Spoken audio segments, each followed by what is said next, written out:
خلته پیدا شوی ما ته د خپل ملک کاری او په دې ملک زمانه ز خپل سر په ور کوم کس خدای مګه سختی راشي ز په دې ملک باندې سر خپل ور کوم په دې ز قرباني او بسم الله الرحمن الرحیم. السلام علیکم ګرانو کتونکو، زه یم ستاسو ورور ځای چشتي. دا ټیم کې موجود یم په مټه مول خیل شپ قدر کې دا 13 ورځو نه مونږ ګورو په سوشل میډیا باندې مختلف ویډیوګانې چلیږي د افغان مهاجرینو باره کې. ډېر پاکستاني رونه دا غوي کمنټس مونږ ګورو، دا غوي ویډیوګانې مونږ ګورو چې دغه افغان مهاجرینو باره کې مختلف قسم رائے ورکوي.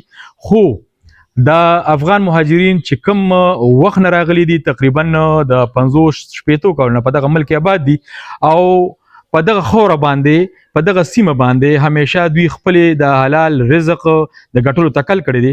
دا حواله سره به مونږ نن د مټه مول خیل چې کوم کیم ته دغه تراغلی په دې کې به د مشرانو سره سو خبرې کوو. مونږ سره بوسه مننه. اعوذ بالله من الشیطان الرجیم. بسم الله الرحمن الرحیم. زمونږ ورور محترم چې کوم تکلیف تیر کړی او دلته راغلی د راتللو یو جهان مننه. او خاص کر لکه دلته کوم مقصد دا خلک دا بعضې داسې خبرې وکړي انتشار جوړوي، هغې خبرو ته لکه ضرورت نشته ده چې څوک یو چاته مشکل جوړ کړي یا یو مشکلات پیدا کړي ځان له. منګه دلته چې راغلي زمونږ دلته تقریبا نیکونه راغلي دي، پلارونه راغلي دي، هغه وفات شوي، هغه دلته دفن شوي. زمونږ پیدایش د دې ځای شوی ده. او خاص کار لکه دا یوه خبره به زه دا وکړم چې دلته موږ خپل روزګارونه کوو. موږ د دې حکومت نه هم خوشحاله یو، د عوامو نه دا د موږ ورونه دي. مقصد که موږ دلته یو که په هر ځای کې موږ او دوی ټول یو ورونه یو او نور د رزق مسلې آسماني دي. او خاص کار دلته موږ ډېر د خوشامند وخت تېر کړی ده. موږ دا غواړو چې موږ دلته خپل روزګار وکړو، خپل کاروبار وکړو. موږ د چا نه نه څه ګیلې لرو، نه مقصد موږ څه شکایت چا نه لرو. او زموږ هغه کوم مشران چې راغلي، مثال 6-100 کسان دلته پخوا 55 یا 60 کاله مخکینۍ خبرې دي، هغه دلته ټول وفات شوي. داسې یو څه سپین ګیري لکه زموږ په دې کلي کې اوس ټول په شمار 6 یا 15 به پاتې. لکه اوس دا تره څه زموږ دا ماماجي څه زموږ دلته لکه داسې مشران پاتې دي. زموږ پیدایش د دغې خاورې ده، د دغې علاقې ده. موږ د دې خلکو نه ډېر شکرداره یو، ډېر ته نه خوشحاله یو. نه چا نه ګیله لرو، نه حکومت نه ګیله لرو. او بقایا پاتې شو نور هغه څوک چې انتشار جوړوي، خاص کر داسې خلک دي چې هغه په بار ملکونو کې ناست دي. هغه هلته مثال په طور پاکستان پسې خبره وکوي، افغانۍ راجګسي پاکستان پسې خبرې کوي، پاکستانۍ راجګسي افغاني پسې خبرې کوي. دا هغې رونو نه زمونږ دا خواهشات دي، دا زمونږ ورته وینا ده چې با خاص کر دغه خبرې ونش کولی شي. دا انتشار جوړي، د انتشار خبره په کار نه ده. موږ د یوې کلمې ورونه یې که برې که کوزي، موږ د ټول باید چې هغه وخت سره تیر کو، باید چې نورو کفري هېوادونو نړۍ ته موږ دا وښیي چې هغه دینه مثال په طور هلته مسلمانان پکې اوسېږي چې هغه د دینه عبرت والي چې هغه د وخت تېرول په دا طریقه باندې. که موږ دلته 50 کاله وتلي، که 60 کاله وتلي، 15 وتلي زموږ مشران راغلي او وفات شوي. زما اوس خپل عمر 47 کال د زما د دې خاورې پیدایش ده. نو مقصد موږ دلته د خوشحالۍ وخت تېر کړی او نور هم چې څونه زموږ نصیبی باید چې هغه په خوشحالۍ باندې دلته تېر کړو، باید چې خفګان پکې رانه شي. بسم الله الرحمن الرحیم. ما نوم بشیر ده، شاوقدر ډېری مټه مغول خیلو کې اوسېږم. دا مټه یې موږ کلی ده. دلته تقریبا د موږ نیکه راغلی و، پلار خو پرېږده، نیکه هم راغلی و.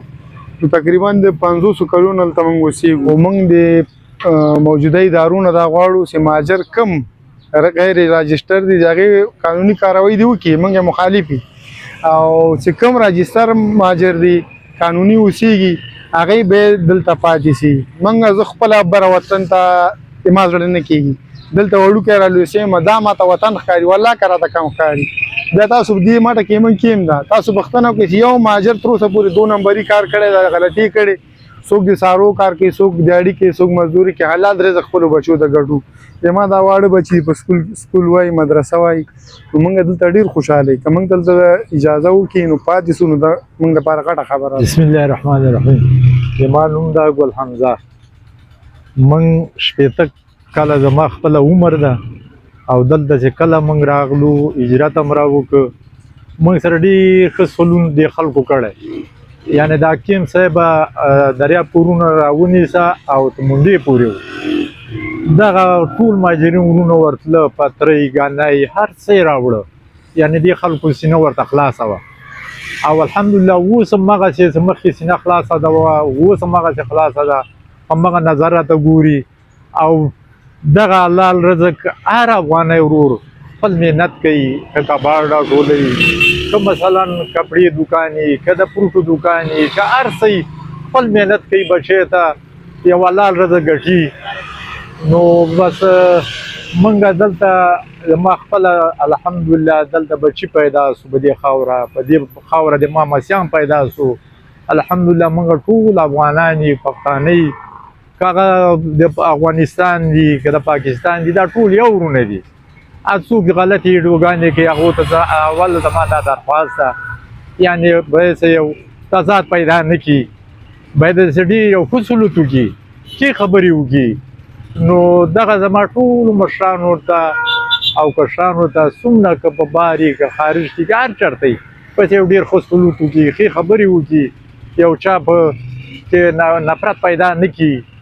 نو دلته موږ ډېر ښه وخت تېر کړی الحمدلله موږ په دې خاوره خاپوړې کړي موږ په دې خاوره کې تقریبا شپېته کاله زما عمر ده 45 کاله زما دلته په دې خاوره تېر 45 کاله ډېر غټ عمر ده او زموږ الحمدلله دې ادارو سره ډېره غټه مینه محبت ده اوس زموږ په خپله 300 کوري الحمدلله تر اوسه پورې خوږوستانې ته زموږ د افغانانو کیس نه ده تله 45 کاله ووت چې ښه وخت هم تېر کړی ښه زندګي هم تېره کړې ده او ټولو مشرانو کشرانو نه زه ډېره شکریه ادا کوم